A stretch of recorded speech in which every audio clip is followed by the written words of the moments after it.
بسم اللہ الرحمن الرحیم۔ سفر کا مہینہ شروع ہوتے ہی لوگوں کے دل و دماغ میں نحوست کا تصور آ جاتا ہے۔ ماہ سفر کو سفر کیوں کہا جاتا ہے؟ اس مہینے کو نحوست والا مہینہ کیوں سمجھا جاتا ہے؟ تیرا تیزی کیا چیز ہے اور سفر سے اس کی کیا نسبت ہے؟ سفر کا لغوی معنی خالی ہونا ہے۔ چونکہ اس مہینے میں عرب کے لوگ مختلف مقامات سے اناج اکٹھا کرنے کے لیے گھروں سے نکلتے تھے، جس کی وجہ سے ان کے گھر خالی ہو جاتے۔ محرم کی حرمت کی وجہ سے قتل و غارت گری سے پرہیز کرتے تھے، اور جب محرم گزر جاتا اور سفر شروع ہوتا تو جنگ کے لیے چلے جاتے تھے اور گھر خالی ہو جاتے۔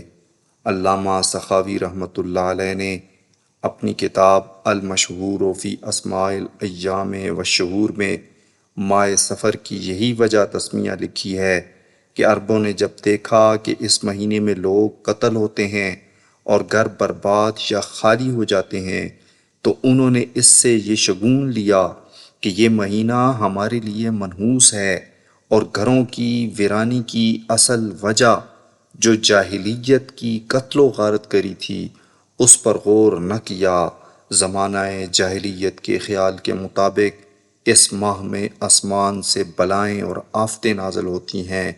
زمانہ جاہلیت میں لوگ اس ماہ میں خوشی کی تقریبات قائم کرنا منحوس سمجھتے تھے، اور بعض علاقوں میں یہ بھی مشہور ہے کہ اس ماہ میں لنگڑے، لولے اور اندھے جنات آسمان سے اترتے ہیں اور چلنے والوں کو کہتے ہیں کہ بسم اللہ الرحمن الرحیم پڑھ کر قدم رکھو، کہیں جنات کو تکلیف نہ ہو۔ بعض لوگ اس ماہ میں صندوقوں، پیٹیوں اور در و دیوار کو ڈنڈے مارتے ہیں تاکہ جنات بھاگ جائیں۔ اور اسی طرح تیرا تیزی کا سفر کے ساتھ تعلق۔ بعض لوگ یہ کہتے ہیں کہ ماہ سفر کے ابتدائی دن نہایت منحوس، سخت اور مصیبت والے ہیں، اور ان دنوں کو تیرا تیزی کہتے ہیں۔ اس کی وجہ یہ بیان کی جاتی ہے کہ ان دنوں میں نبی کریم صلی اللہ علیہ وآلہ وسلم سخت بیمار ہو گئے تھے۔ یہ بیماری اس مہینہ کی نحوست کے سبب تھی۔ یہ سب اور اس طرح کی تمام باتوں کا اسلام کے ساتھ کوئی تعلق نہیں۔ تیرا تیزی کے متعلق اتنا عرض ہے کہ رسول اللہ صلی اللہ علیہ وآلہ وسلم کی بیماری کے متعلق دو قول ہیں۔ ایک یہ کہ آپ سفر کے آخری دنوں میں بیمار ہوئے اور ربیع الاول کے شروع میں وفات پا گئے، اور دوسرا قول یہ ہے کہ آپ ربیع الاول ہی کے شروع میں بیمار ہو کر وفات پا گئے۔ اس سے یہ بات معلوم ہو گئی کہ سفر کے ابتدائی دنوں کے ساتھ رسول اللہ صلی اللہ علیہ وآلہ وسلم کی بیماری کا کوئی تعلق نہیں ہے۔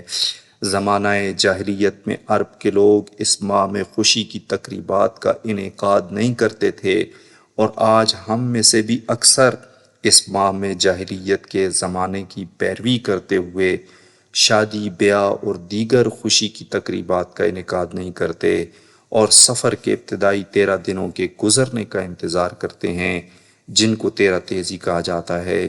حالانکہ اس ماہ میں حضور علیہ الصلوۃ والسلام نے حضرت حفصہ رضی اللہ تعالیٰ عنہا سے نکاح کیا تھا۔ حضرت ابی ہریرہ رضی اللہ تعالیٰ عنہ سے مروی ہے کہ حضور علیہ الصلوۃ والسلام نے ارشاد فرمایا کہ مرض کا لگ جانا، نحوست، الو اور سفر کچھ نہیں ہے، اور جزامی سے اس طرح بھاگو جیسے کہ شیر سے بھاگتے ہو۔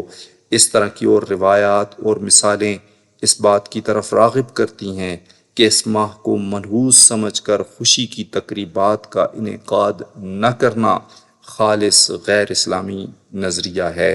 اسلامی تعلیمات اس کے بالکل برعکس ہیں۔ اللہ پاک ہمیں کامل سمجھ کی توفیق عطا فرما کر اسلام کے مسلمہ اصولوں پر چلنے کی توفیق عطا فرمائے۔ آمین بجائے نبی الامین۔